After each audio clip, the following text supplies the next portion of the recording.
Next है हमारे पास divisibility check bye 12 की डिविजिबिलिटी चेक करने के लिए हमें ये देखना पड़ता है कि अगर sum of digit is divisible by 3, पहली कंडीशन ये है कि जो भी हमारे पास डिजिट्स होंगे उनका सम जो है वो 3 पे डिविजिबल हो, और दूसरी बात ये कि unit and tens place number जो है वो भी डिविजिबल हो 4 पे, यानी यूनिट और टेंस प्लेस पे जो नंबर्स हैं उन दोनों को मिला के हमारे एक नंबर बनाएं और वो डिविजिबल हो 4 पे, देन वो जो नंबर है वो 12 पर डिविजिबल होगा। जैसे 1 4 7 6 है, अगर इनको हम ऐड करें तो ये बन जाएगा 4 + 1 5 5 + 7 12 12 + 6 18 3 पे डिविजिबल है। और दूसरा ये जो यूनिट और टेंस प्लेस पे नंबर 76 बनता है, अब 76 भी 4 पे डिविजिबल है।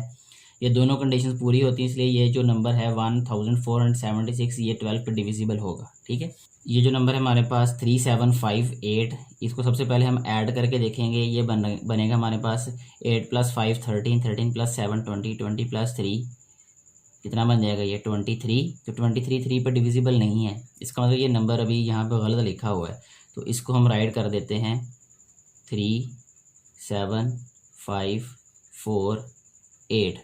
अब ये नंबर अगर हम ऐड करें इसको तो ये बन जाएगा 8 + 4 12 12 + 5 17 17 + 7 24 + 3 27। अब ये 3 पे डिविजिबल है, और इसके अलावा यूनिट और टेंस प्लेस पे जो नंबर है ये 4 पे डिविजिबल है, इसलिए ये सारे का सारा नंबर जो है ये डिविजिबल होगा 12 पे। ये वाला नंबर नहीं होगा 12 पे डिविजिबल।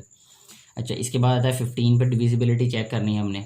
उसके लिए हमने क्या करना है, ये देखना है कि जो हमारे पास नंबर्स हैं, गिवन डिजिट्स हैं, उनका जो सम है वो 3 पे डिविजिबल है। पहली कंडीशन तो ये। दूसरी ये है कि यूनिट प्लेस पे या तो 0 होना चाहिए या 5 होना चाहिए, सिर्फ यूनिट प्लेस की बात हो रही है। तो देखें यहाँ पे हमारे पास इन सबको ऐड करके देखें, 5 + 1 6 6 + 7 13 13 + 5 18 18 is divisible by 3। And second condition क्या है, हमारे पास यूनिट प्लेस पे 5 होना चाहिए, तो वो भी है। ठीक है, अगर यहाँ पे यूनिट प्लेस पे 0 है तो ये भी है। इनको ऐड करके देखें तो क्या बनता है, 9 + 5 14 + 4 18। तो ये दोनों कंडीशंस पूरी होती हैं, इसलिए ये जो दोनों नंबर्स हैं ये डिविजिबल होंगे 15 पे। नेक्स्ट डिविजिबिलिटी चेक बाय 25 है। इसके लिए सबसे पहली कंडीशन तो ये होनी चाहिए कि यूनिट एंड टेंस प्लेस पे या तो क्या हो 0 0 हो, यूनिट और टेंस प्लेस पे दोनों जगहों पे 0 0 हो, या फिर ये भी हो सकता है।